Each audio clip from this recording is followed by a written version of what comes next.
They assemble at night, each one having prepared as diligently as possible to the time given to them before the witching hour, the hour of reckoning, the time when they begin outdoor cartoon television.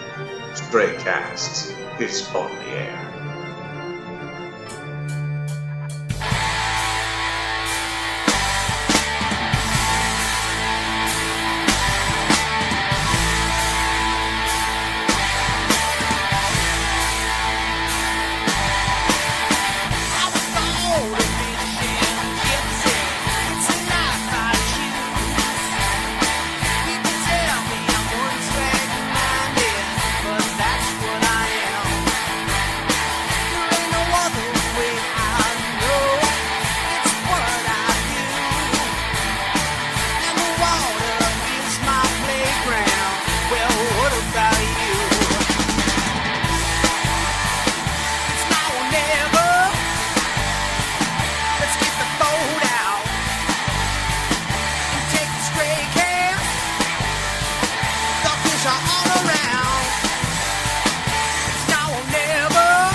Fish it out.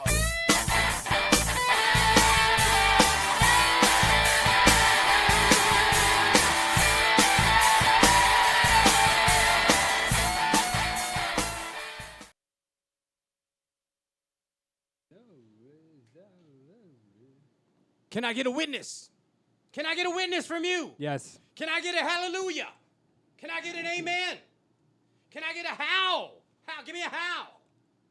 A what? Yeah! It's Wednesday night, and it's time for the show.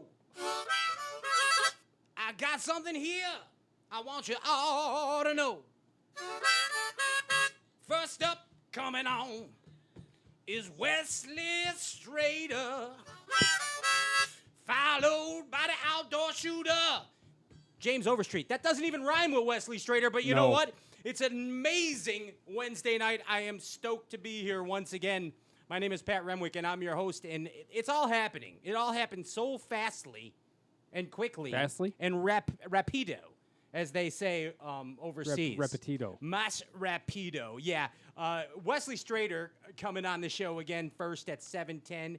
He's from at the Smith Lake Derby, and you know who else is at the Smith Lake Derby? Who? James Overstreet. He's there, too, and he's coming on. They're both coming at us from Smith Lake live here on the show. Pretty excited to have these guys back on again tonight. It's Wednesday night. This is where the magic happens for us, right here in Hammond, Indiana, live. Pure from magic. the Stray Cast studio. Now, are we having problems with the internet thing with the straycast.net, I believe? Is that correct? The thing. Okay, so we're on the Facebook live right now, but the straycast.net is down. We're trying to fix that deal, but the show must go on. As they say in B.A.S.S and show business, break a something. Break a Break knot. Break a like a crazy. That's what it is right there. And speaking of plum nuts, he can feel it down in his plums on this Wednesday night. Ladies and gentlemen, this is Ryan Popcorn Whitaker. Hello, everybody. Right here. That's him. This is me. That is him. He's not Benadrylled up me. tonight. No Benadryl It's happy tonight. to see no, you. I'm past that. It's happy to see you perky. The pollen has disappeared. Yes, thank God. Yes. The winds of Thor are blowing cold once again. Yes, I feel a jerkbait in the air. They are here. They are here amongst us. The guy that's sitting over here behind the producer table, who is handling our social media and taking questions from you, the B.A.S.S universe, to Wesley Strader and James Overstreet tonight. He is the one and the only hip hop fisherman. He is the father of Senko the cat.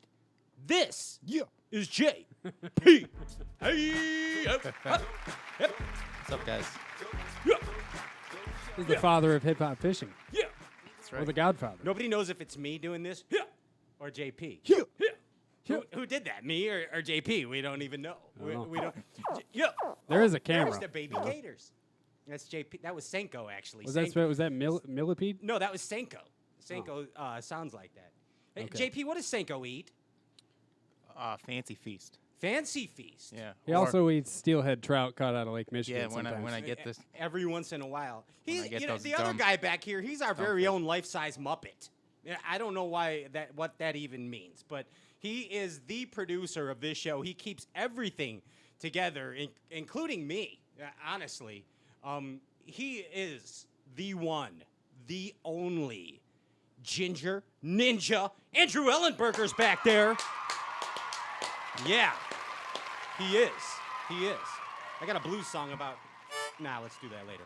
Okay, hey, so I want to tell you something here. My buddy Big Dan asked me to do him a favor here. Let me put my my spectacles on here. Now, I just switched over to the Apple media. So Big Dan asked me to announce this for all you duck hunters out there. JP, do you duck hunt? No. I don't either, but Just on Nintendo. I know Wesley Strader does. But tomorrow night from 6 to 10 p.m., the Big Lake chapter of Ducks Unlimited Waterfowl Hunters Party. You know what kind of party that is, right? You know what I'm saying. That's at Wicker Park Pavilion in Highland, Indiana, for all you watching locally right now. Even if you're watching from Flippin, Arkansas, home of Forest Wood, you can still go to this event. You can still book your airline tickets on Southwest and get to this event tomorrow. It's tomorrow, Thursday, 9/28, 6 to 10 p.m. in Highland, Indiana at the Wicker Park Pavilion. It's $40 for adults and $20 for kids. Great food and beverages, good time for all. And if you tell them JP High's Cat Senko sent you, you get $10 off. So there it is right there. Hey, put the power poles down. Don't go anywhere. We're coming back with Wesley Strader.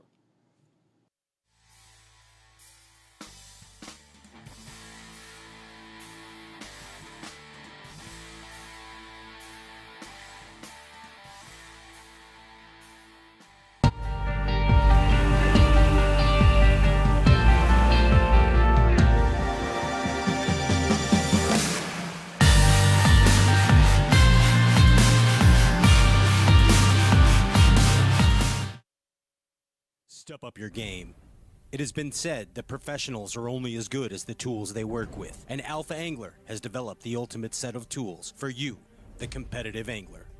Alpha Angler custom rods, brought to fruition by the passion of master craftsman Jake Boomer and 2017 B.A.S.S. Angler of the Year Brandon Palaniuk. Alpha Angler rods are custom made in the USA. Designed and engineered to be perfect, Alpha Angler utilizes a very unconventional approach to making the very best bass rods, from drop shotting to flipping. Alpha Angler's focus is on building perfectly balanced tournament-grade bass rods at an affordable price. Join the Alphalution today and purchase direct at alphaangler.com. Step up your game. alphaangler.com. PH Custom Lures by Phil Hunt are quickly becoming the most sought-after custom balsa baits in the industry, from the Little Hunter to the Squeaky P. These baits are pure quality, handcrafted, hand-carved, and hand-painted. But most importantly, they flat-out catch fish. PH Custom Lures has a bait for any situation in a magnitude of colors. Check out the Old School, Strader, and PH Custom series at phcustomlures.com. That's phcustomlures.com. The swim jig technique is one of the most successful ways to put fish in the boat. Time in and time out, Brovani Baits swim jigs are just the right tool for the job. Beaming with quality, the Brovani swim jigs come in a myriad of colors, feature the best premium hooks and solid trailer keepers to give you, the serious bass angler, the confidence you need to accomplish your goal of putting more fish in the boat. So go to BrovaniBaits.com and start climbing the ladder to swim jig success. Quality, dependability, consistency, and fish-catching performance is what separates a War Eagle spinnerbait from the pack. Hand-assembled, inspected, and tested in Rogers, Arkansas, War Eagle lures are the choice of Mike McClellan, Andy Morgan, Edwin Evers, and you, the serious bass angler. War Eagle lures, when you absolutely have to catch fish. Find War Eagle lures at your local tackle store or visit wareaglelures.com today.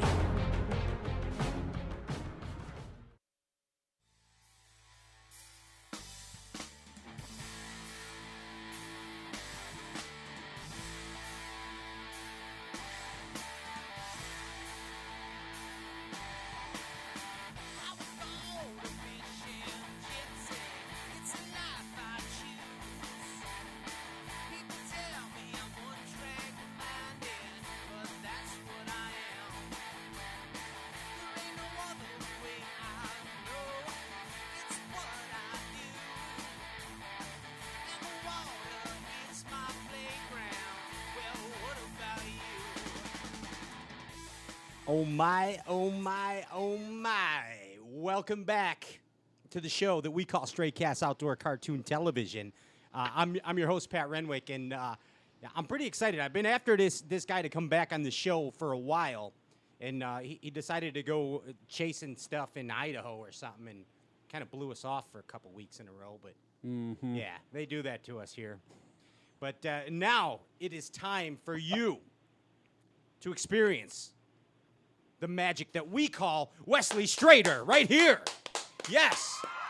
And Wesley Strader's hand. Oh, there it goes. What's up, Wes? Yeah, I'm here. Hey, I'm here. What's up, guys? That's you. Can you see me, Wesley? Can you? Yes, I can. Give me an internet high five? Come on, we got to start it off right. Internet high five. There it is, right there. Wes, I'm glad you're back. You won't. I'm glad you're back on the show. Where the heck are you right now? Are you at a witch burning ceremony or there's something? a fire back What there. is going on? Are you in Salem? Well, here, maybe I'll let you take a look at this. We're here at we're at Smith Lake, Alabama, and I'm here at Grady Phillips's house. And boy, he's barely getting by. We thought about taking a collection up for him, maybe to, maybe help him get by because he's really struggling. I mean, he's even got a table with a fire in the middle of the table. I mean, this is the craziest place I've ever stayed at. I have some old auger tail jelly worms I can send him if he needs those. I can do that. Well, he might need that for kindling or starting stuff for his fires. You can't breathe those fumes in, though, Wesley. You can't do that. Not the night before a derby, anyway. You can in the South. You can up north. That happens, man. Hey, seriously, glad you're back, man. Glad you're back on the show. Last time you were on, Luke Duncan hogged the whole damn screen, so now we're glad to have a little alone time with you, you know? Yeah, that's how Luke is. He's a camera hog. Yeah, Sorry, Luke, I love you, brother, but we all love Luke. That's why I have a TH Marine shirt on too.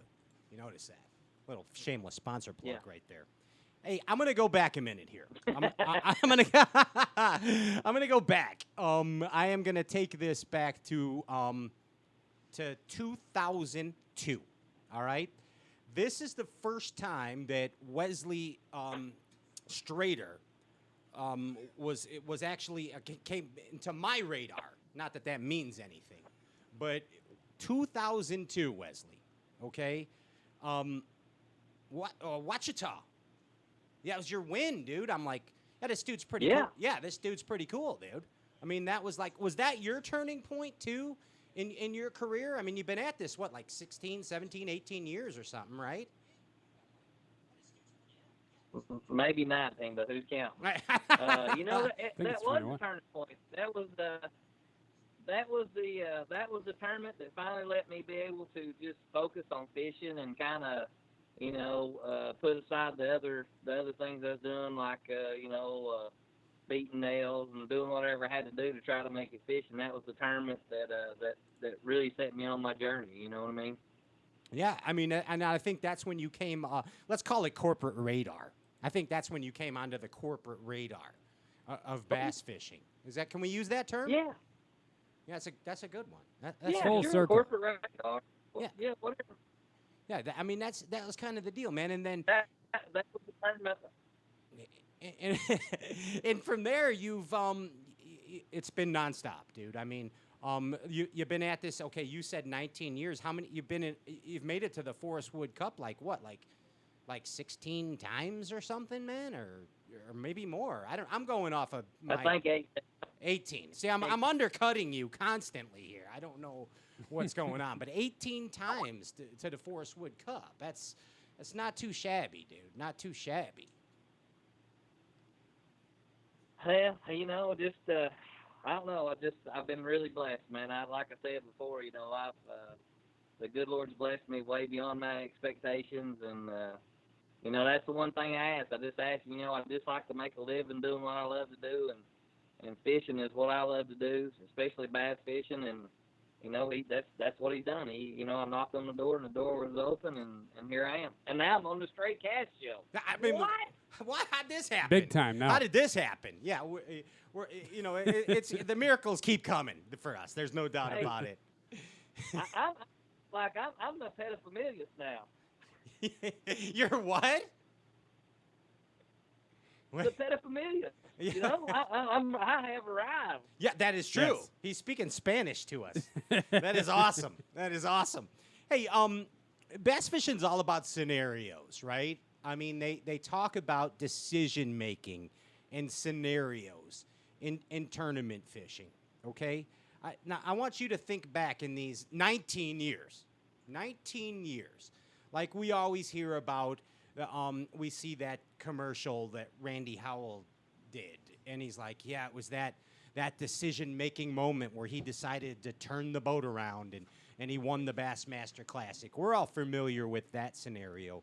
Have you had a scenario that was a total game changer for you during a tournament, Wesley? If so, tell us about it. Man, I have so many of them. I can't even begin to start. But the one that really comes to mind is, in 2002, the Lake Ouachita tournament. As you know, that tournament, they had the largemouth virus there, and it had it had pretty much decimated the bass population. And people that aren't familiar with this, they used to have to be 16 inches on Ouachita, and I mean, the practice was just a horrible grind practice. I mean, they had hydrilla in the lake. It's tough, and it's one of those deals where, I was just catching 3 or 4 keepers a day, if that, and that, I don't know if you remember it in the video, I caught that big fish, and that big fish is really what, sealed the deal for me, and it's one of those deals, I'm just going down the bank, and I'm it's at the end of the day, it's close to take off. I'd actually caught 2 or 3 keepers of during the event in that pocket, and dude, it wasn't nowhere even close from spawn or anything like that, and it's one of them gut deals. I look up on the bank, and there's, something just told me to go back in that pocket and try it again. And lo and behold, there's a 614 laying on the bank, and I ended up catching it. So that's one of those deals, just one of those weird things. You're running down the lake, and you look over the pocket, and you go, man, something's just telling me to go in that pocket. I don't know if it's gut instinct or if it's just the good Lord kicking in the hind end saying, hey, you better get over there, And it's, we really need to trust these instances that we experience on the water, because more often than not, I know I do this. I'm guilty of this all the time, and I think that a lot of bass fishermen out there are, because we are saturated. We are saturated with information, Wesley. So we tend to overcomplicate things constantly. Instead of just instead of dancing with who brung us. You know what I mean? Yeah, dude. What it all boils down to is, a bass has got a brain about the size of half the size of a pea. He's not that smart of a creature, but yet he's a creature of habit. And it's just that's me. I try to keep it simple. I try to do the things that I'm well at, no matter where I'm at. I try to go and do the things that I'm good at, and then if I'm somewhere where I can play around with a little bit of things that I've learned over the years, I'll dabble into that a little bit deeper. You know what I mean? Like I may start out doing that, but I'll back to my a swindle. I think he calls it a short game. You gotta just playing your short game. So you're fishing the Derby tomorrow, the Bass Open, on Smith Lake. Now, how many times have you been on Smith Lake? How many times have you fished Smith Lake in your career?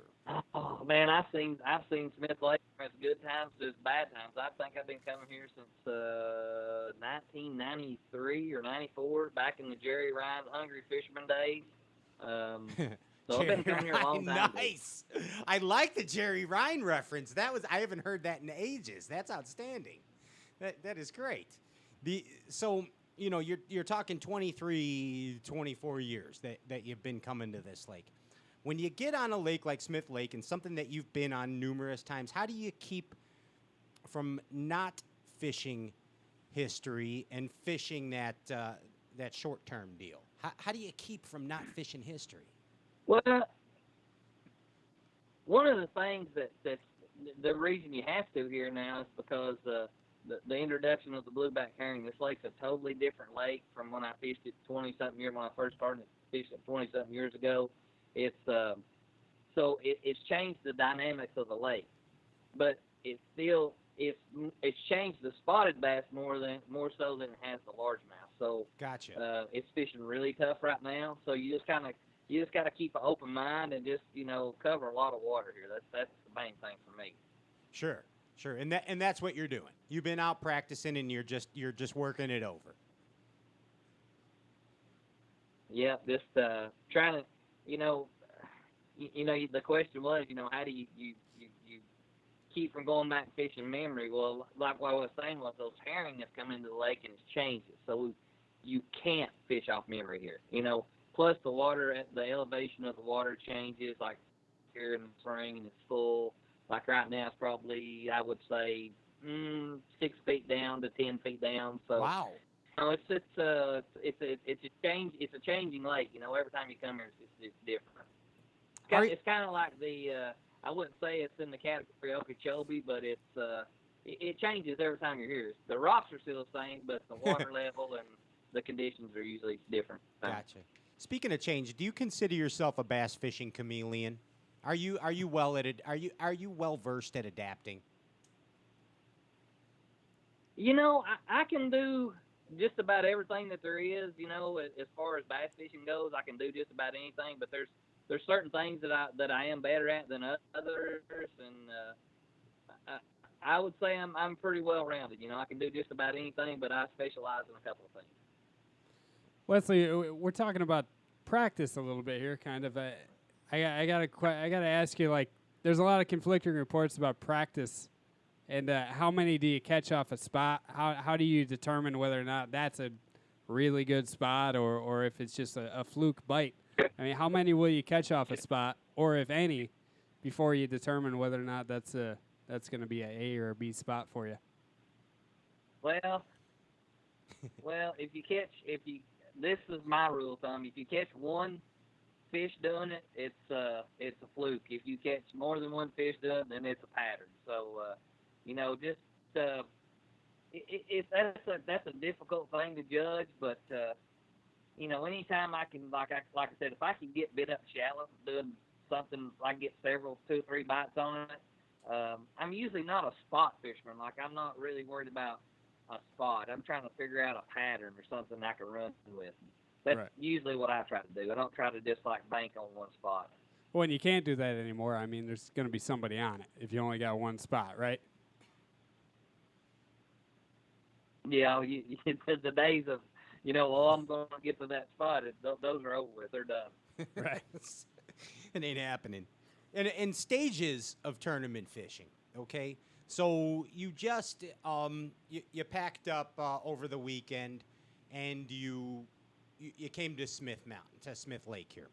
And Ryan talked a little bit about practice, but something that not a lot of people talk about is pre-practice. So I know you just got back from Idaho. You were on a trip out to Idaho, and then boom, you get home, and right away you're back into the derby mode. You put your derby cap on. So when you get home from Idaho, how are you preparing for this Bass Open? What are you doing? Are you pretty much just go in the truck and drive? Yeah, I just live 3.5 hours from here, and but here's the thing with me.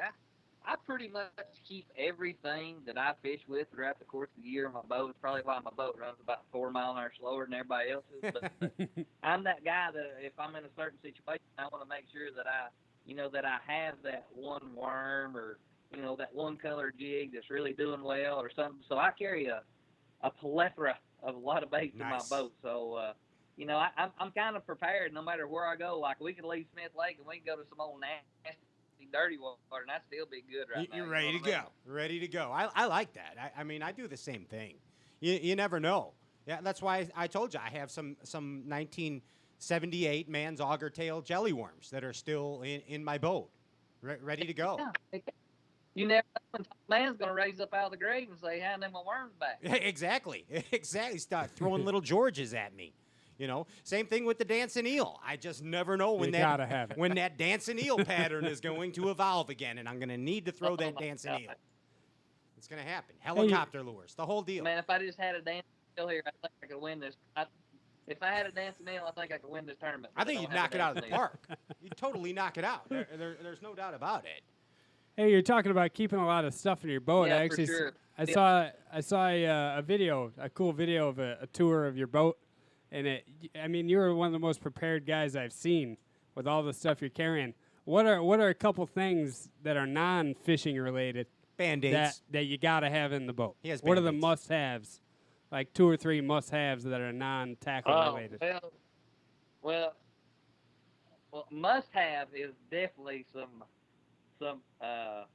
wet wipes. That's a must have in every fishing boat because you never know when you're gonna have to. You never know when you're gonna have to, maybe hit the bank or something like that. And, man has to be prepared for that. That is true. Essentials. You, golly bum, there's so many of them. What else? I can't even think now. I got so much stuff in my boat. I'm trying to think of what I got in there that don't even need in there. Spare props. Yeah, you gotta have you gotta have a spare prop. You need a toolkit. I always carry a toolkit, no matter what. I always carry a small toolkit because another thing, electrical tape. You never know the importance of black electrical tape till you either about slice your finger off or you need something to splice something together real So quick true. and you don't have a wire splice. So electrical tape is a handy dandy thing to have in a boat. So true. The cheap stuff. Yeah. You know what one of the best things to keep in the boat are? Yeah. Uncrustables. Have you ever ate an Uncrustable before? Yeah, his wife says protein. You Protein. need protein. Well, you get that in Uncrustables. Have you ever eaten an Uncrustable, Wesley? Well, Pat, I sure have. I've ate plenty of Uncrustables, but since I'm on this new health plan with my wife for about the last year, Uncrustables are not on the boat menu now. Okay. They're made by Smuckers. Yes, Smuckers. We're trying to get them. Yeah, Luke Duncan buys them by the cases. Yeah, we're trying to get Smuckers as a sponsor. So that's why I just said that right now. That's Smuckers. Uncrustable by Smuckers. Yes. So here I'm going to help. I'm going to help you. They are delicious. They are delicious. Now I want you to basically. I'm going to help you get a sponsor right now. Okay, because this show is a big deal, as you know, Sure. and probably the people from corporate, the corporate radar is watching this show right now. The people from Domino's Pizza, one of your favorites, one of your favorites, and oh yeah. I could eat a whole one right now by myself. see right there. I mean, and what type would you get? I would probably get a pepperoni pineapple. A pepperoni pineapple. That's the right Wesley Strader for Domino's Pizza, right here on Stray Cats Outdoor Cartoon Television. The offers are flying in, Wesley. The offers are flying in right there. That's how we do it. That's how we get sponsors. That's how this happens. That's magic. That is magic right there. Uncrustables by Smuckers and Domino's Pizza Pineapple Pepperoni. We're doing this thing on the Bookface Live right now. I'm not sure. Something happened with the StrayCast.net. There was internet gremlins, but we are on Facebook Live, and your fans have some questions for you. Would you like to field those questions, Wesley? Uh-oh. Yeah, this could be good. It could be bad. All right, here we go. Only JP High, the hip-hop fisherman, our social media guy, knows right now. JP, what's going on? All right, the first one. Wesley, how do you choose a Wait, hold on. Let me stop you. I'm sorry, Okay. not to be rude, but who is this question from? It's from Dan. From Dan Dan. T. Dan D. T. Dan Tilaveros. Tavila. And he's asking, Wesley, how do you choose a Carolina rig leader length? What? Well, all right, here's what I'm going to tell you.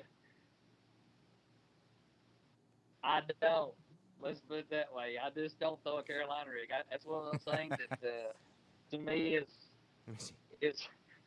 it's more aggravation time to done because you break it off and you got to tie it on again. It takes 30 minutes. It's like rigging up an Alabama rig. But if I have to answer the question, if I'm fishing grass, I want a little bit longer leader. If I'm not fishing grass, I want a little bit shorter leader because your weight will get down and leave your lure up above the grass. If it's down on the bottom, you want it real, 24 to 36 inches behind your weight. So that's how I choose it, depending on if it's a grass lake or if it's non-grass lake. There it is. That's good. That's how a you good fish the one. quitter rig. Now, here's a question from our fellow TH Marine teammate right here.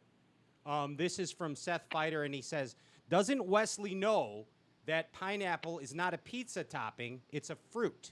So I'm not sure if that's a question or a statement. But I think that was a bold statement. Yeah, that's from a Seth Fighter. Dude, you gotta get all the you gotta get the 4 major food groups in at one time. What better way than dairy, vegetable, and pineapple and fruits and all that at once? There's nothing you can possibly say to that, Seth It's Fighter. the sweet and salty. He is exactly right. How can you argue with Wesley Strader on that? Well, your wife's in the chat room, and she said meat lovers. Meat lovers. That's what she likes. Apparently. Okay, there it is. Sounds like it. Well, I'm not touching any of that. What's going on now? What's happening, JP High? I think it was the same guy who wanted to know. Peter Thalaveros again? Dan Tavila. Dan T, straight out of Oh, Boston. Dan T. Okay. He wants to know 97 degrees or 45 degrees. He wants to Hands down, 45 degrees. That's the right answer. 45 degrees. What are we talking about, actually? I don't know. That was It the was- whole question. Preferred temperature for this bass fishing chameleon. Oh, okay, I gotcha. Okay, yeah, I'm with you. Yeah, I'd take 45 any day, because then we can wind flat sides. You know what I mean, Wesley?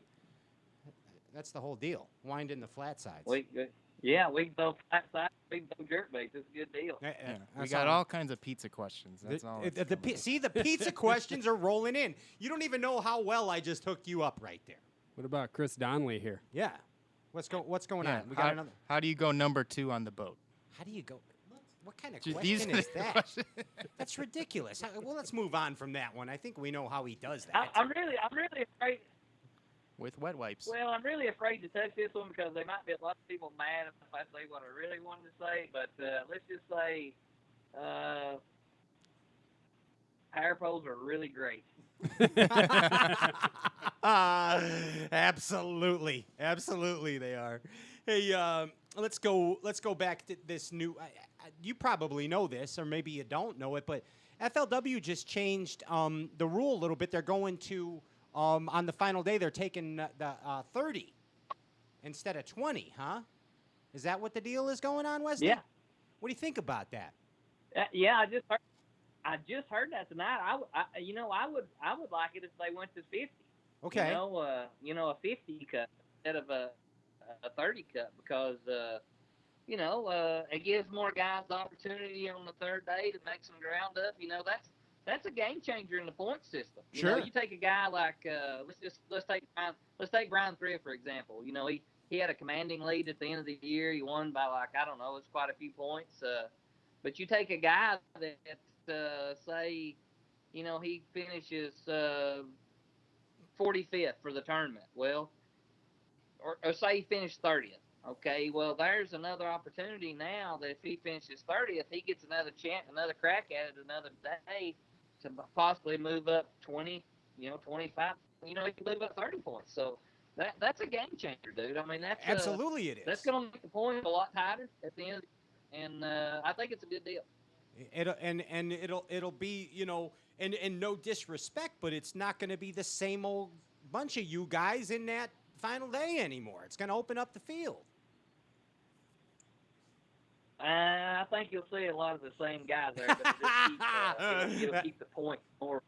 It'll keep the points more at bay. Let's put it that way. That was a setup. Right. I hope you know that was a setup.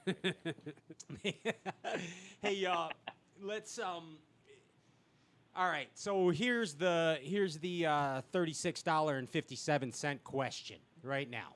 Okay, Elite Series in your future? Dude, I mean, I'm not. It's a big decision, and I haven't made my mind up yet. It's me and my wife talking about it, and it's really hard. It's just one of those things. I've been at FLW for so long, and this is the third time I qualified for the elites, and I did it 2 times previous, and I didn't go, and it's just one of those things, dude. It's a hard decision. It's not easy. Everybody thinks, it's a no-brainer. You just go and don't look back, and it really is a tough decision, and I'm not going to say one way or the other which way I'm going right now, but doing a lot of praying on it, and look who's coming in here. He's going. Whatever. Yeah. What's going on? I couldn't. Nah, he just did a photo bomb and took off. I couldn't see who that was. It was so fast. Who was that? That was Brad Knight. Ah, That was Brad Knight. Ah, yes. I we thought love it was Brad. a bear. Yeah, I thought it was a chupacabra, actually, coming out of the fire. Yeah, I thought it was too. I mean, I thought it was too when he come running around the corner. It kind of scared me for a minute. I mean, Brad Knight scared the shit out of me right there. I didn't know what was. I thought somebody was trying to take your wallet, Wesley. Thank God it's on a chain. That's all I'm saying. he's not in Chicago. Yeah. The so no, it's tough. It is. It's a tough decision, man. I know this is the third time, and everybody's like, yeah, look what some of your fellow competitors have done. Brent Ayler and Wheeler and down the line to Hackney and all the way, Jason Christie. There's been these jumps and these switches, but it's not that easy of a decision. It's a huge decision. It's a life. What do they call those? Life-changing moments, aren't Yep. they? I mean, and what do you do, man? Wouldn't it just be easier if they went back to the old way and made it available for you guys to fish both series? FLW and elites, like it was. Dude, that would. Yeah, that would be awesome if they done that. But I don't know if I would do both now or not because it's so. Yeah, I probably would because I would cut out some of the opens and the miscellaneous coasters and stuff like that. I would probably do both. But man, that's a grueling grind schedule if you was. So sure. Yeah. It's a lot of time on the back road. in the day, they've been a little bit easier, but now it'd be a little. Yeah. Yeah, I mean, but and of Yeah, course a lot of time it over is there. trying. There is no doubt about it that it would be trying on you. But you kind of said it right there. I mean, I know you fish a lot of opens, you fish the Costas, so it kind of might even itself out. The only problem would be logistically with all the traveling. I mean, that's crazy right there. You're going to need 2 boats and 2 trucks. Yeah, honestly. I know because you look at it, and like 2 divisions of the opens is 6 tournaments. So that's just 1 tournament shy of a tour schedule. So Sure. it would be doable, but it'd be a lot of driving. You'd have a lot of windshield miles. Yeah. So what are your goals and aspirations as a professional bass angler right now? I mean, can we say to win? Well, to what? I didn't hear you. No. I asked you what your goals and aspirations are now to be as a professional bass angler. Where are you standing? What's on your mind? Where do you want to go with this? I would love to win a cup. I would love to win a classic. I would love to win Angler of the Year in any division. I just want to stay as consistent as I can and just enjoy every moment of it because we're not promised tomorrow, and I just and I also want to. It's really weird. I want when people look back at what I've done or what I haven't done, they say, that dude, he was a really good dude. He wasn't just a good fisherman, but he was that guy that you wanted to hang out with. He was that guy that you wanted to be buddies with. And, that means more to me than probably anything. It's just people knowing that I was a good dude and they wanted to hang out with me. You are that guy. Yeah, we say that about you. We already say that. That's why I've been after you now to get back on this show. You are that guy, Wesley Strader. Accomplished. You are like the Denzel Washington of bass fishing. What does that even mean? Yeah. You are like the man on Try again. fire. He's the man on fire. He's the Denzel Washington of bassing. What? You better watch out. I'm going to cut some fingers off. You're going to take the blades of that plop and pea and use them, aren't you? Yeah. I see what you're saying. You know it's all Yes, sir. it's the fun stewing Guggles dumplings here. You are the man on fire. So, okay, here we go. Now it's time. It is time, Wesley. Are you ready to play some games? Are you ready? Well, I'm a little nervous, but yeah, go ahead. Oh, okay. Now we're going to play a little game called the Bass and Match game. It's okay to be nervous. Okay? It's all right. And we're going to keep it TV 14. So don't worry. It's okay. Right now. We're not going TVMA. It's TV 14. You want to play a That's little? no fun. Yeah, no, we're going to play TV 14. It's good. It's fun. There's all kinds of scrupulations. Is that even a word? Scrupulations. No. Ladies and gentlemen, it is now time for the Bass and Match game. Ah, yes. I'm your host, Pat Renwick. Right now, FLW superstar, the man on fire, Wesley Strader, coming at us from Smith Lake. Wesley, I'm going to give you a word or a phrase, and you match it up with bass fishing. Are you ready? The first word to you, Wesley, is meteorite. Meteorite. Yeah. Meteorite. Smith Lake. Smith Lake is the meteorite. Okay. I don't even know. What does that mean? It was created by a meteorite. It's 400 feet deep, so it's created by a meteorite. Is that Was right? it really? Oh, my God. That's outstanding. I didn't even know what I did you didn't there. even plan that? Wow. I did not plan that. Yeah, right. Yeah, I did. I planned that. Okay. I just believe in it. I just believe in it. Match it with bass fishing.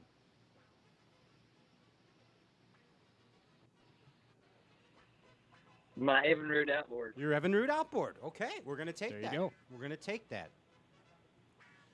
Because they all forgot about it. They all forgot about it. That's easy. Sandstone mango blade. Sandstone's mango blade. What is that? Mango blade. That's like the Zorro agitator? Yeah, but it's called the mango blade. The mango blade.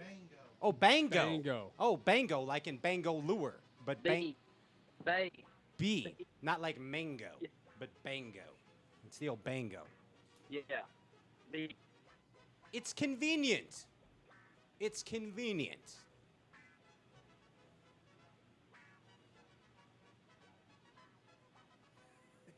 $5-pounders. 5-pounders are very convenient at any time. Yeah. That's JP saying. It's a 5-pounder. Right there. I like that. Kudzu. Kudzu.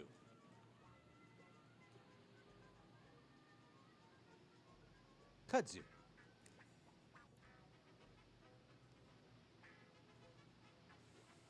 He's thinking. Minn Kota. Minn Kota. 4-wheel drive. Kudzu anything, doesn't it? Minn Kota kudzu anything. The old buggy whip. The old buggy whip, Wesley.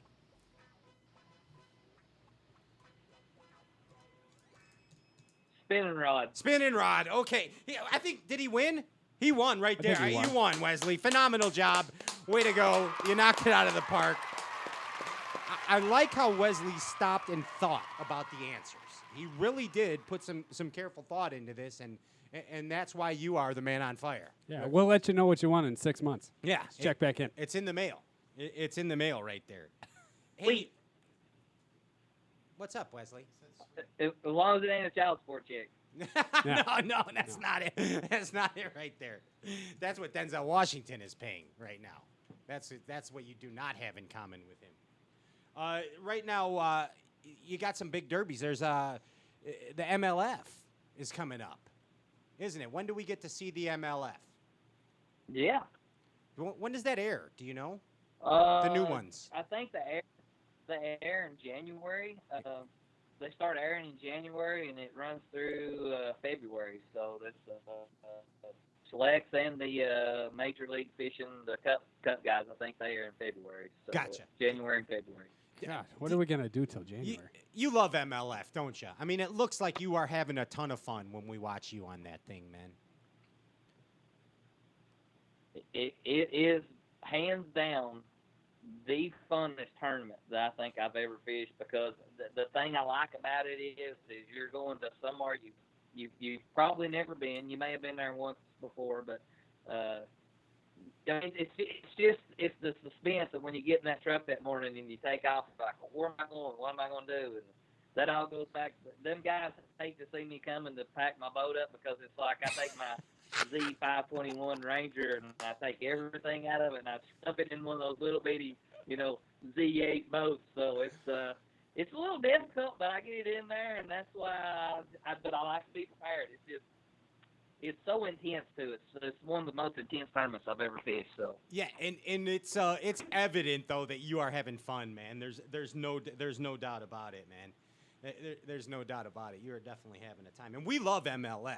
I mean, I think that is my favorite fishing format that there is. It's the greatest. As far as the format that goes. It's great for bass fishing fanatics like ourselves. now, I think it's everybody's favorite.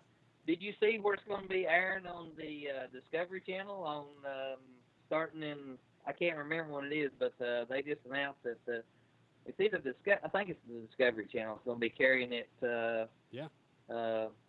like early in the morning, so you'll be able to watch it on Discovery Channel too. I mean, so that's pretty huge. That's the sign that you have arrived. I mean, when that finally happens, I mean, first off, CBS airing MLF is huge, giant, huge, absolutely amazing.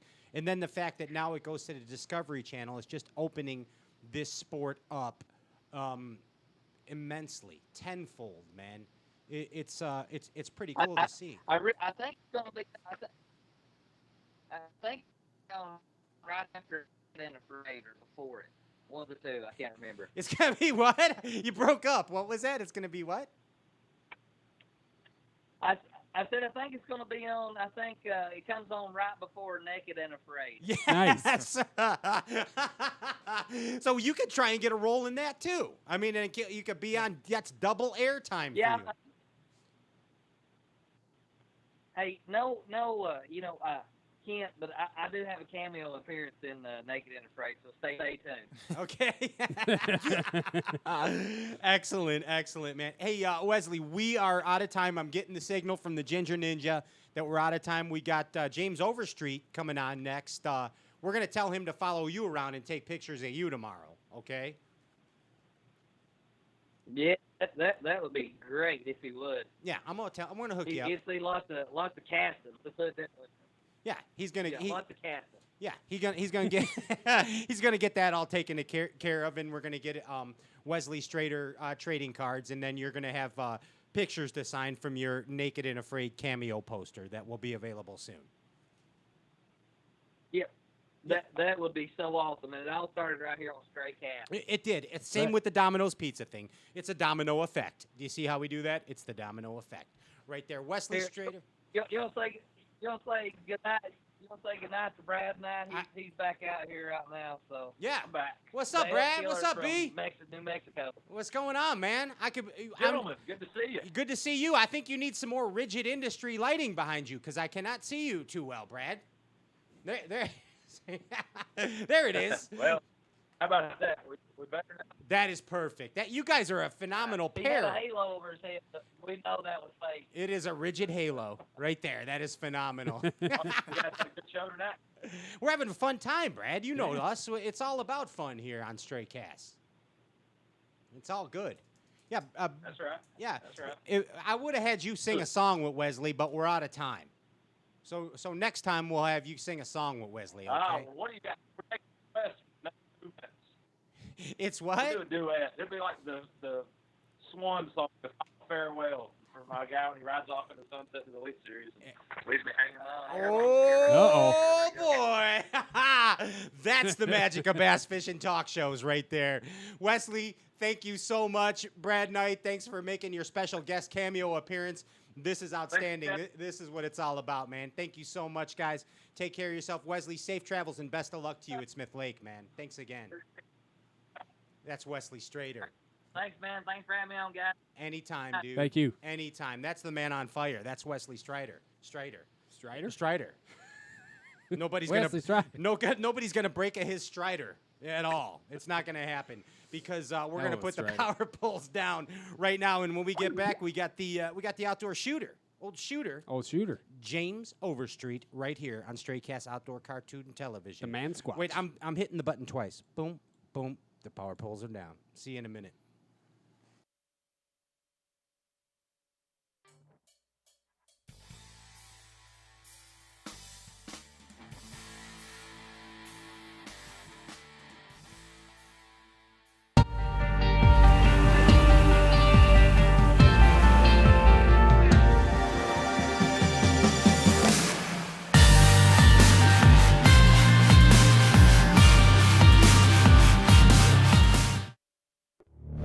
Taming the beast isn't easy, but the bigger your electronics, the more you have on the line. In conditions like this, you need the KVD Kong Extreme Electronics Mount. The only electronics mount designed and built to be rock solid. No movement, no matter how heavy your gear.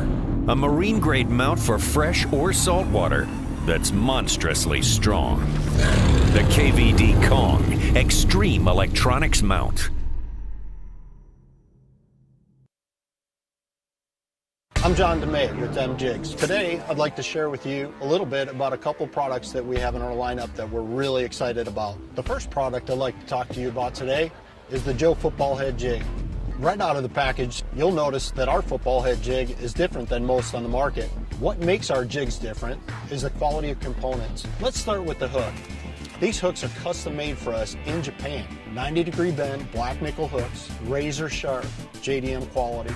All of our Joe Football Head jigs have living rubber skirts. They're hand tied with copper wire to ensure that they stay affixed, and it also helps them to flare while they're in the water. We powder paint and heat cure each jig to ensure that the paint stays on your jig even when you're fishing rock. Another feature that separates our jig from other jigs on the market is the screw lock keeper. The screw lock keeper does a couple things for you. Not only does it keep your bait affixed, it'll save you money on soft plastics that pull off of standard barb keepers. The second product I'd like to talk to you about is our hybrid flip and swim jig. We also have a custom hook in our flip and swim jig. It's a 4/0 30-degree bend black nickel hook. It has the same durable paint, the same great keeper, and a hand-tied silicone skirt to complete it. So if you're looking for a premium product that's going to give you an edge over your competition, look us up at demjigs.com.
Oh, yes. Welcome back to Straight Cast Outdoor Cartoon Television. I'm your host, Pat Renwick, and this guy over here is Ryan Popcorn Whitaker. Hi. And it's been a slow train coming, and over the hills and far away, and the rumors spreading around in this Texas town, even though we're in Indiana. It is now time for the one that you know as the outdoor shooter. James Overstreet joins us live right here. He's in a hotel. What's up, J.O.? What's up, fellas? Good to see you, dude. Yeah. Yeah, good to see you, man. Yeah, I'm down here with Strader at Smith Lake in downtown Jasper, Alabama. Yeah, that's all right, dude. We told Strader you're going to follow him around tomorrow. Is that cool? Don't know yet. Yeah, you don't. May happen before it's all over. So let's, I'm going to talk to you in photographer lingo for the rest of this interview, if that's okay. So let's kind of get to the aspect ratio of this field of depth on this digital versus optical exposure contrast comparison of the entity known as James James Overstreet. What am I even saying? I don't even know what I'm saying. Overstreet, is it fair to say, because this is how I see you. In my eyes, I see you as kind of like as a Norman Rockwell of bass fishing, because you don't paint the pictures, but you take the pictures, and the pictures that you take are part of this bass fishing history. Is that safe for me to say that? Have you ever thought of anything like that? I don't know if I can get that deep off in it or not. I mean, it may be just because one day you may look back at it and say, I had that row, where you recorded the history of the sport in your time with this group of guys that are out there now with why I'm here. But, there's other people out there, Gerald Crawford before me, Sago, Steve Bowman, those guys, somebody's got to do it, I suppose. So, hopefully they live a long time and we'll all have a part in that. Yeah, I mean, that's how I see it. But not only in the bass fishing, but as like on your Instagram page or your Facebook page, you capture, I don't know if the word is subtle moments of your daily life, just things that you see that yet they are significant to. I'm speaking for myself, but I'm assuming it's for everyone, that people that love the outdoors, man. I mean, dude, I love your stuff, man. And I'm not kissing your ass. I'm being completely honest here.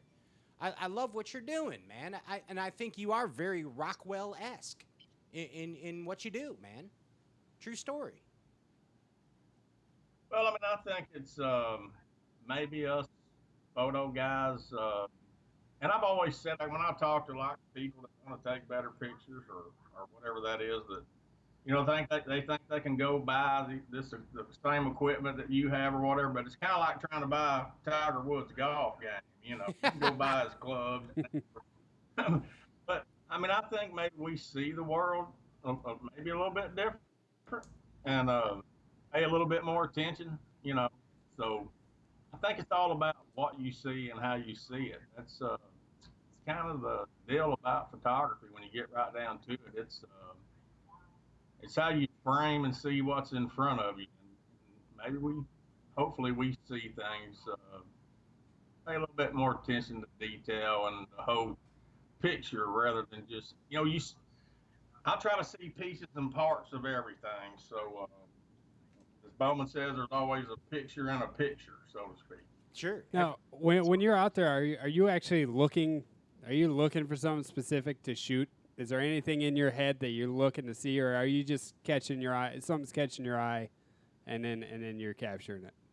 I mean, when you're on the water, I mean, the first day, if I do that, it's probably on the first day, because people that before live and everything, because we don't have live in the open, for instance, or Right. we didn't have live 3 years ago. So, I always felt it was our deal to in our galleries from on the water the first couple of days before we kind of honed in on the guys that were going to possibly win was, to show people what the playing field looks like. So, I mean, you probably see, like for me, a lot more wider stuff that shows the lake more and the backgrounds and how it would look if you were out on the water and how it looks to these guys. So it kind of puts you, hopefully it puts you there in a way with still photos that not able to be there, that I feel like it's our job to kind of show what that looks like. Yeah, I'm glad you mentioned that. I mean, that's the best part, is being able to see what they're fishing. We look at the weights and the leaderboard and stuff, but actually being able to see the photos you guys take, we get a picture of what they're fishing and how they're fishing it and stuff like that. And then is there any technique that's maybe your favorite to shoot? Like, Do you like to shoot around guys throwing frogs, docks, deep fishing, anything like that? Pretty much anything but a drop shot. I mean, uh, that or flipping tournaments are tough too. Actually, like, Got to be I mean, quick. yeah, I mean, you got to hold the camera all day. I mean, they're just, if you're on Tommy Biffle, I mean, I remember Biffle won the tournament on Wheeler one year, and he was flipping bushes back in this flooded deal. And I mean, I sat on the front deck and all day long and never took the camera off of him because I mean, when he set the hook, I mean, they're in the boat on the hook set. He got to be ready.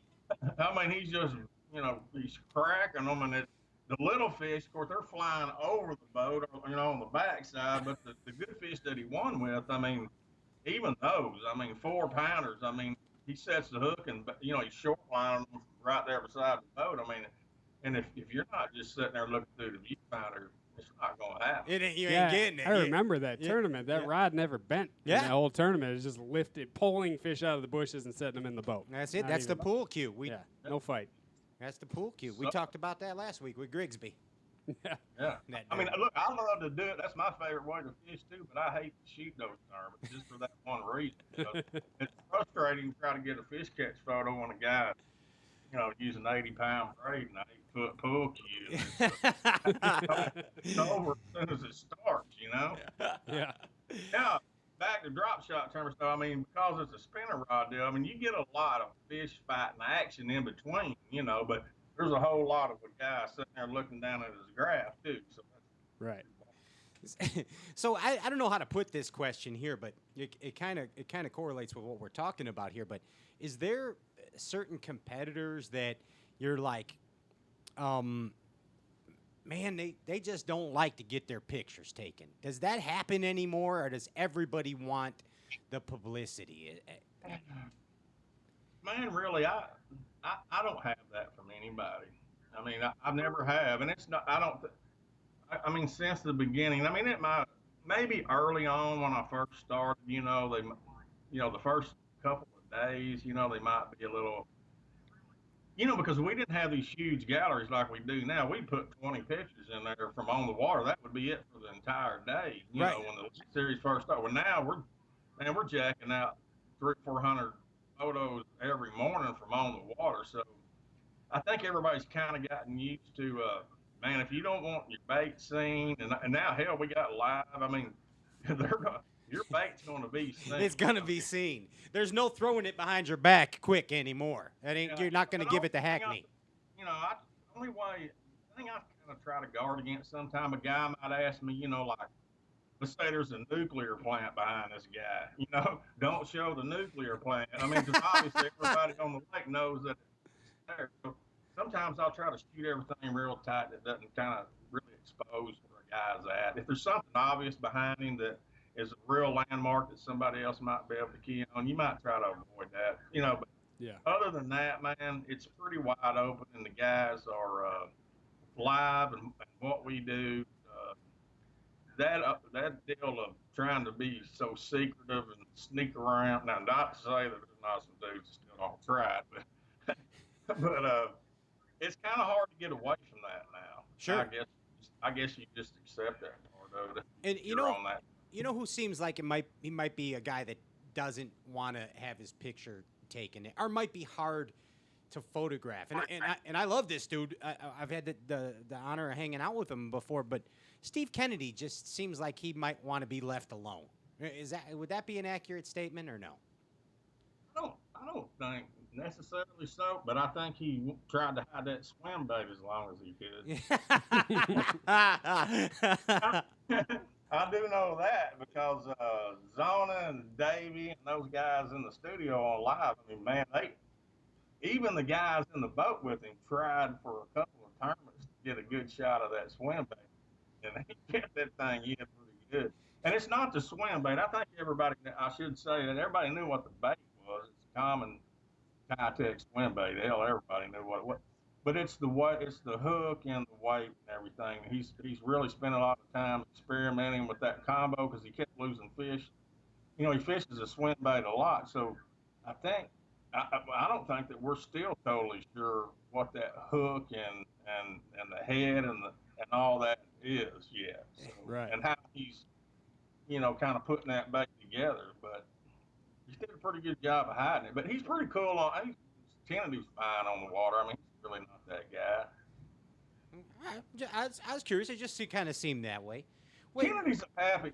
He's one of our happier people, man. yeah, no doubt about it. Yeah, he's upbeat. No doubt about it. Hey, what's the biggest shocker of this season on tour? What was the biggest shocker for you, man? Man, I guess the young guys. They. I mean, if you look at the Angler Year standings, 3 of the top 4 were under 30 this year. So I don't. Maybe not a shocker when you look at who they are,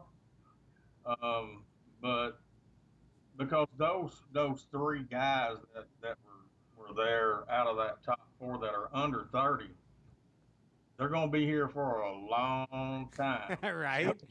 They're not. Those 3 guys are not. They're going to be around for a while. So, but it is kind of. Mercer and I talked about this. There's. Is it a changing of the guard kind of deal, or not?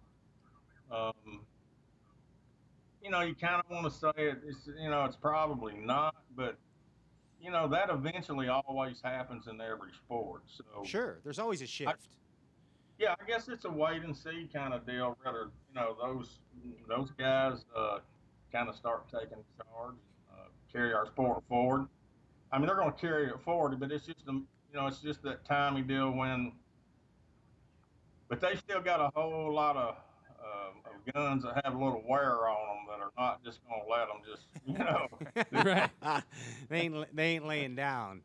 No, they're not. They're not even close to laying down. So, Hey, you hear that, like friends, you hear the KVD deal about however often, which is crazy. But and then he shows everybody. I don't think so. he comes out of the jungle. Yeah, he's not done. He's parting trees. He's parting trees. He's not even done. I mean, it got pretty thick there for. He didn't win for a while. And we're all like, man. Everybody that's inside the sport is like, you almost be. I don't know what you're watching because we don't see him going away, and of course he didn't. So and he's not. No way. Yeah, I mean he's a monster. Dude's a monster. Hey, we're doing this on the Facebook Live, as you know, and some shooter heads out there got some questions for you. Are you ready to take some questions from the audience? Bring them on. All right, let's go. JP High, hip hop fisherman. What's going on? All right, David watching. He wants to know, what's your favorite moment or moments captured on camera on the tournament scene? On the tournament scene, favorite moments. Every favorite moment I guess I've had, and I've had a lot during the regular seasons, but man, every favorite moment for me is our classic moments. Something I've shot at the Bassmaster Classic because, and I thought about this. I get asked that a lot, and I think the way it kind of turns out, oddly, or maybe not so oddly, is the tournaments and the times that are the most important to those guys that I shoot kind of end up being my favorite photos too, because it's just the importance of them. I mean, they're a big deal, in the career of these guys, and in my career, I guess, if you get right down to it. I mean, it's the Super Bowl. I mean, right? It's the big game. Absolutely. So those are by far the. I've had fish catches that I thought, Rick Clunn, I shot him on the water in Falcon when he came in second to Combs, which was probably my top 1 or 2 on the water galleries I've ever shot was a Rick down at Falcon that last day. I know. Wasn't he in that wood? I remember that. Yeah, deep in that wood, and the way he orchestrated that. I mean, man, it was a jungle, that he's fishing in there with the crankbait. And to watch him not lose a fish and the way he managed to get them out of all that timber on a crankbait or a spinnerbait, and it was incredible, man. You forget. I guess it just really made me totally appreciate again how great that guy is at fishing. You know, because he won at St. John's, which was a great moment for everybody anybody in bass fishing that follows it. That was incredible to watch. But, Sure was. just from a pure, just watching a master fish and execute the way he did that day on Falcon was, even though he didn't win, it was like watching a master at his trade. Yeah, So, no doubt. And gosh, and that I'm glad you brought that derby up too, about Falcon, man, because man, I mean, I remember I was actually texting with Zona when that derby was going on, and it's like everybody was just clinched, man. It's like, man, we were all hoping Glenn did it, and nothing against Combs. Combs is an amazing angler, obviously, but I totally get that. No.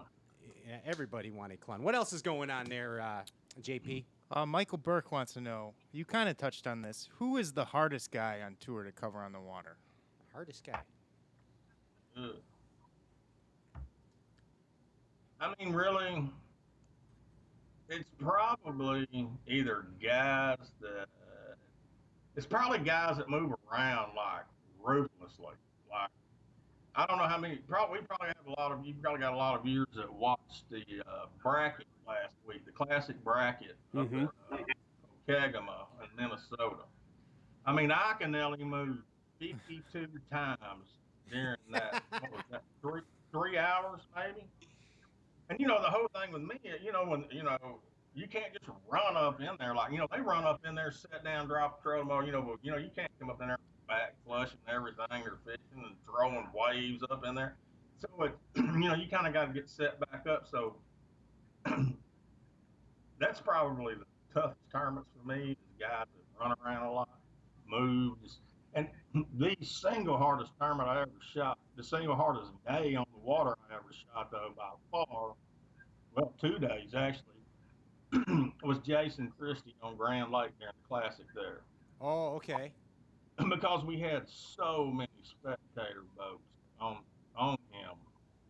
There was probably, and I've got a video, it lives on my Facebook page somewhere, and I still have it on my phone because when I show it to people, it just kind of blows your mind when you see this armada of bass boats and big ski boats and law enforcement people. I mean, I don't know how you can count them. I mean, there's well over 100. And the way he was fishing, he was in the back of these smaller pockets, and they would just all come up in there. And he couldn't even get out of there. I mean, he couldn't even troll across from one side of the cove to the other and fish a dock. But when he left and when he moved,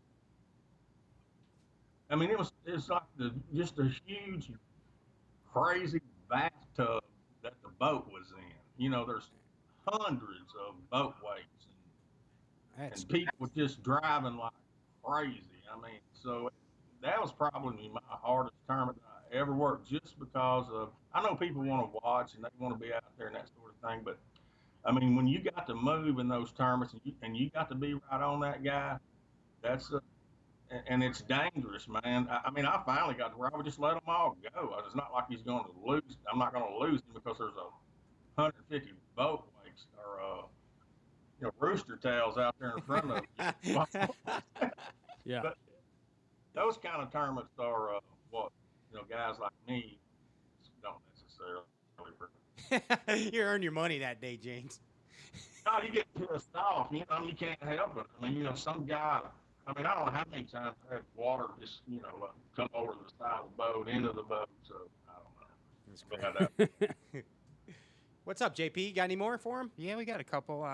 Kent Brown wants to know, who is your favorite camera boat driver? Speaking of wakes. Did you say Kent Brown? Kent Brown, yes. Kent Brown. Kent Brown is the mayor of the California Delta. That's my boy right there. If I say say anything else. Kent Brown, he's the mayor out on the water. I mean, dude, like when you ride around. Now we were in his boat the last time we were at the Delta. Now, and the first time he was my boat driver, he didn't even have his he had his boat wrapped. No, it was wrapped the first time. We go back the second time, his boat's not wrapped at all. And we're going down through there. You know, it's all these little canals and stuff. I mean, there's no place hardly when you get down in there that's that wide. So you pass some boats, a lot. Everybody's waving at Brown. I mean, they all know who that dude is now. He's the mayor of the Delta. I love that. He's the mayor of definitely of boat drivers. So that's your favorite then, Kent Brown. You got to say that. I gotta say that, man, because the next time I'm on his radio show, he'll dirt me, or he'll dirt me when I'm not on there. Hey, do you ever go back to these places after shooting? What's your favorite lake to go back to and fish after a tournament? I've actually done that a lot. Because for years I pulled a boat to every tournament. I don't like boats. Other than Kent Brown and a couple other people, I don't like. I don't like using boat drivers, and because they basically they beat the hell out of you for one, the starters, and so used to, when the league series first started, we had a lot of back-to-back tournaments. Like we would go to New York and we would do Champlain and Oneida, or we would do St. Lawrence River or Champlain or whatever that was. So man, I'd take all my fishing stuff and me and somebody else or whatever would stick around and fish between tournaments. Now, maybe not. A lot of times I don't fish on the same body of water that they just came off of because even though I know a lot of good spots, they're all burnt down. I mean, obviously I'm following the leader and I know where all the fish were caught, but you don't want to go back there. And it cracks me up. Like you'll see these dudes, you'll hear about them. Oh man, I went out there where such and such whaled on them for 4 days. Something like Van Dam, and I'm like, well, what do you think's going to be left in that place? Ain't nothing. I mean, if he didn't catch them, you're probably not going to go back there and catch them. It ain't happening. You still running around in the old Triton? No, man, the Triton is gone, dude. What you got? Gary Klaus hooked us up with the Phoenix. It's a Phoenix these days. Okay. Nice. Nice. So that must have happened recently then, within the last year. This year, yeah. Bowman's been running it.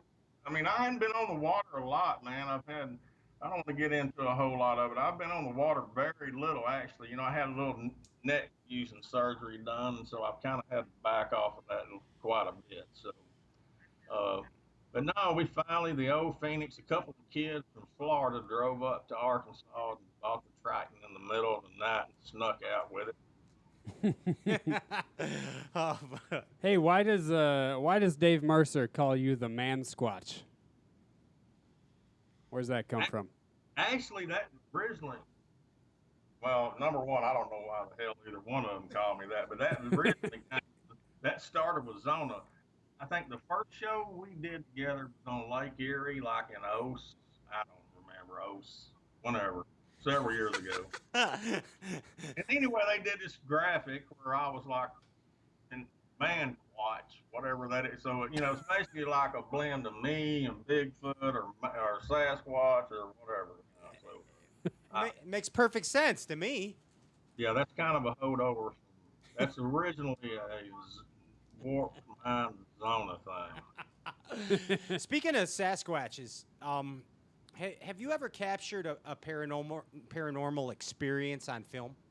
Like, how you sometimes, like, what's the freakiest thing that you've ever seen as you have like the orbs developed a photo? Yeah, like orbs, or have you ever come across anything wild like that, man? I don't know, dude, but I'm out in the woods, and I camp and backpack. In the winter, I shoot a lot of landscape photos, so I'm always in these wild places. So, and I always say, if anybody gets a photo of a real Bigfoot, that hopefully that I'll be the one that'll get that thing, and then. But I don't know if I'd ever put it out there because hell, people think these kind of guys are crazy, man. Like you think, you see a UFO or whatever, hell, they all think you're nuts. So, I'd have to think about it. I mess with my Facebook. I talk about it. I'm on the hunt. I always talk about being on the hunt for the first real photo of Bigfoot every time I'm out place or whatever. But I don't guess so, man. I've never really seen anything just too freaky that I couldn't explain.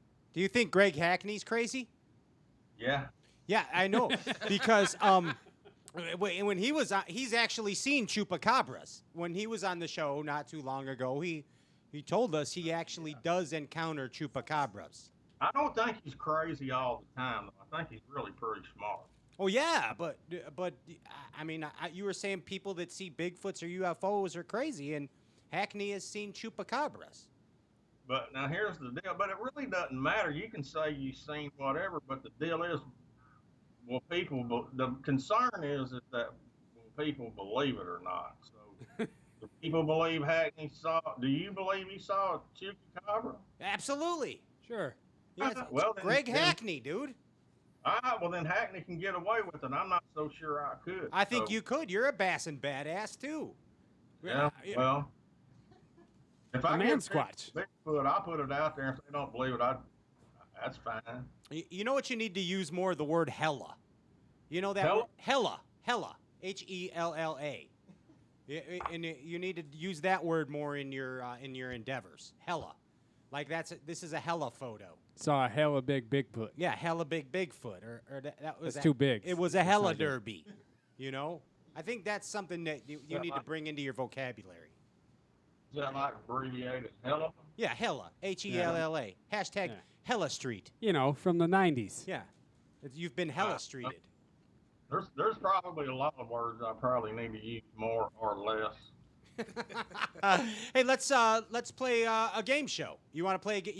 Were you on a game show last time you were on here? Yeah, now you know I suck at this though, man. That's why we're gonna do it. That's why we're doing it. This is the magic. I thought about this driving over. You know, I drove over here today. I hadn't been here but about a couple of hours. I'm thinking, okay, they're gonna try to throw something like it was like word association maybe the last time. I don't even know. I don't even remember the last show I did. I well remember because it was a train wreck. It was bad. Yeah. So, and I thought about, look, if I'm stumped, I'm gonna do the Marshawn Lynch thing, man. It's redemption time, James Overstreet. I am gonna make this super easy on you. Okay? I promise. This is gonna be hella easy right now. Hella easy. I promise. So we're gonna play. So you cannot get a wrong answer. Okay? Because this is called What's on Your Mind. So whatever is on your mind is the correct answer. This is the easiest game show I have. It's hella easy. It's hella freaking easy, James Overstreet. All right, let's play. We'll give it a couple of tries, and then I might have to go. There's 6 questions. Get ready. First thing that comes to your mind. 6 It's questions. easy. You tell me the first thing. Yes, it's time for What's on Your Mind with the outdoor shooter, James Overstreet. Right here, he's in a hotel room somewhere hella crazy in Alabama. Yeah. James, the first word to you is Cornelius. What's on your mind? Cornelius. Oh, it's Uncle Jared Cornelius. He's a wide receiver for my Arkansas Razorbacks. There you go. You're doing phenomenal. You're doing great. Hella great. Mung. The word is mung. Dude, that's really close to the name of that quarterback that just beat us at Texas A&M. It's Mung or Mund or something. So far, that game is just nasty. Do you like football? Do I like football? I'm getting a football vibe from you. Here's the word. Sniper. Sniper. That's like sunlight. Okay. Sniper. All right, we're gonna works. go with that. Sniper Monks. Fatty Magoo. Fatty Magoo. Man, I don't know, dude. I'm on Marshawn Lynch on this. that correct. I'm only here so I don't get fired, bro. Isn't that That's an amazing answer. Karma's a bitch. Karma's a bitch. Man, that fits a lot of things. What was the ultimate karma? There was a real karma moment in the news this week. What the hell was that? I can't come up with it, but it is definitely a deal, though. I believe that karma there is a lot to the karma deal.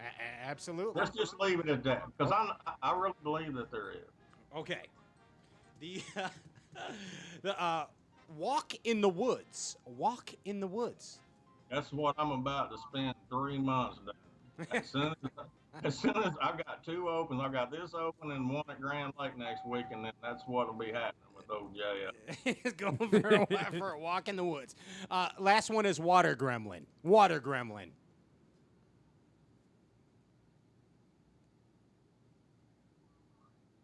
I think maybe water gremlin are those spots that show up on my photo all the time. That's probably my water gremlin. The water spots. And I don't ever notice them. Yeah. This was That's painless. This was painless, right? You right, did it. James? This was fine, right? It was much easier than the Christmas version. Yeah, and you're not even going to get fired. You're not even going to get fired for this. It was good. How about a studio audience round of applause for James Overstreet, who knocked it out of the park? Don't ever be scared again, James. Never be scared again. Because, damn it, you are hella awesome. Remember that. You're hella awesome. You're James freaking Overstreet, okay? We need to know this. We need to know this. Okay. I'm him. So, you are him. Have you ever thought about playing water cop while you're out there photographing these events? Like, I don't even know what that is. Water cop is like something to Oh, water cop. Yeah, water cop. Like, because there's all these jag-offs now during these derbies that are, Yeah, I have definitely thought about it a lot, but you just can't do it. I can't do it. I mean, because I'm really. I try to be as completely neutral and like I'm not the like Switzerland. Well, here's the way you got to think about it. All right, let's say I'm on the guy that's in second place, and somebody else and the other guys, maybe that you don't want to try to influence the playing field at all, doing what you do. So I leave that to everybody else. Actually, man, usually locals take care of a lot of that. Do they? Oh, yeah, they do. A lot of times, like, you see somebody break out a rod on an Elite Series guy that's fishing, and some dude reaches in the box and pulls one out and starts firing it. It's not long before it's going to be on with some of them dudes. Unless you're at a couple of lakes, and then it's pretty much, I guess, there's no rules. I don't know. I think B.A.S.S needs to hire Danny Brower as water cop. Yeah. All he'd have to do is roll up and just look at people, Yeah, and they'd leave. You intimidate them. Yeah, he'd get scared. Pine Bluff on the Arkansas River. I'm just saying. It worked on itself, but it did not work on Jonathan Van. Ain't working. James, you kind of seem I don't know, man. It's like, how do I put this? What are you a sucker for? What's your kryptonite? Like, what gets you every time, man? What are you a sucker for every time? Oh man, you're gonna make me act like I'm some kind of okay. Yeah. Really? Yeah. And I've had this happen a lot, man. I don't know that I've ever even admitted this or said this. So this is going to be the first time I've probably ever said this on any of these shows or a writer or whatever that might be. This is breaking news. But I get pretty weirdly emotional about some of these wins some of these guys have. When I'm looking through the camera, I'm actually working it and I'm shooting it. There's some wins that have happened that, maybe it's a guy you knew, man, that just, God, he needed it so bad, and you knew that he needed it. And not that they all don't. Or maybe it's a guy that hadn't won in a long time. Or, you just, when you're around it and you're around the guys and you talk to them and you're so connected to the sport and you know how hard it is,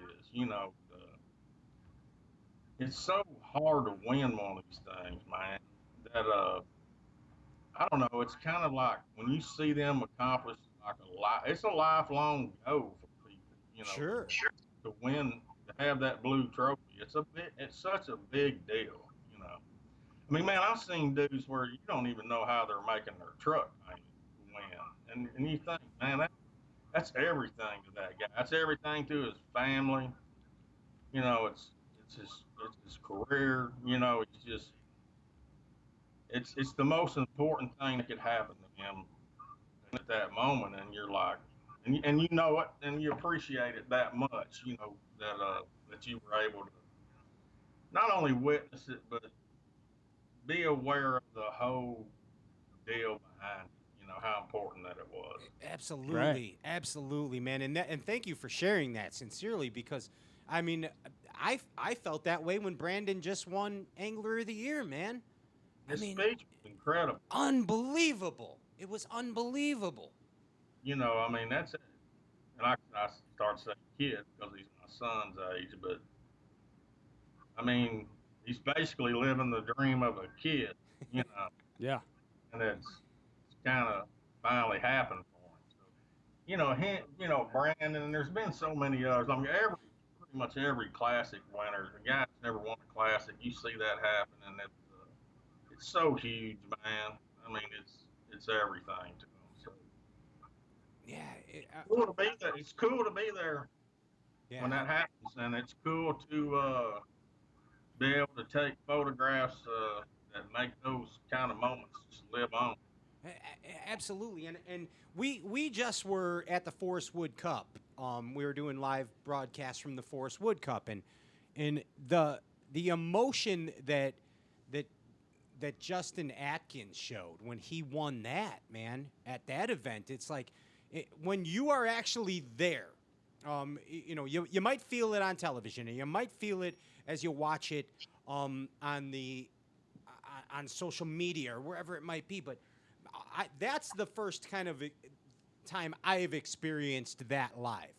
But I don't know how it cannot be just a constant flood for you with as tight as you are with these guys on the tour to experience that all the time. It is an emotional roller coaster. Not only the wins, but the losses, James Overstreet. No, I mean, dude, I've taken some photos of. Hey, there's one. If anybody follows me on Facebook, I put one up there right after the last tournament at Mille Lacs, and it's Jason Christie sitting in his boat waiting to be pulled into the weigh-in. There, we had a drive-through weigh-in, and I mean, dude, he finished second to Brandon, and the season's over, and he's sitting in his boat, and he knows he's beat. I mean, and but when you look at it and you look at him, dude, he's got the whole year. It looks like just weighing him down, and it's over, you know. And he's done all he can do, and can't do anything else. And it's that he's gonna finish second, and it's a tough deal, man. Absolutely, man. And I want to take it. I think we're out of time, man. But I just seriously want to thank you, and I mean this from the bottom of my heart, because we are bass fishing freaks, we are bass fishing fans, we are bass fishing fanatics, and we thank you so much for capturing these moments for us. Seriously, James, you know you're one of our heroes. You do know that, right? And for contributing to one of the best pages in Bassmaster Magazine, too. Anytime we get one of your photos on that big full page, it's like the best part of the magazine for me. Absolutely, It's dude. awesome. Thank you. Thank you, fellas. I appreciate it. Yeah, man. We always have a good time with you, and we look forward to the next time. And I'm going to come up with an extra hard game show next time, and you have to play it, or else you'll be fired. You said it yourself. You got to do it. Well, a guy got to get fired sooner or later, or just quit, I suppose. And please remember to use the word hella. Okay, please use hella. I'll work on that. I've got a limited vocabulary. I probably need to add some. Yeah, you need to hashtag hella.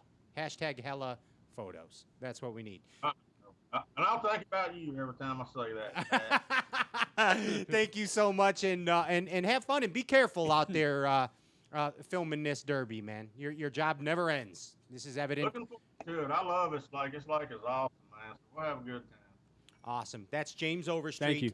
He is the Norman Rockwell of bass fishing. Right? What? I guess you are. James, Yes. thank you so much, man. Thanks again.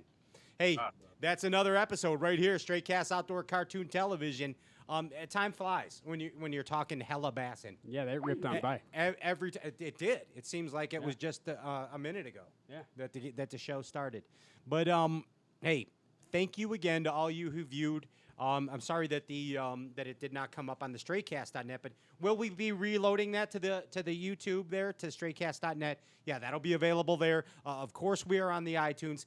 Thank you to all that tuned in live on the Bookface Live. Thank you to the sponsors. Thank you to our guests, Wesley Strader and James Overstreet. We are back next week. Yes, next Yes, week, sir. October 4. We're right back here. Same Bass time, same Bass channel. I'm Pat Renwick, bidding you adieu. Peace. Adios.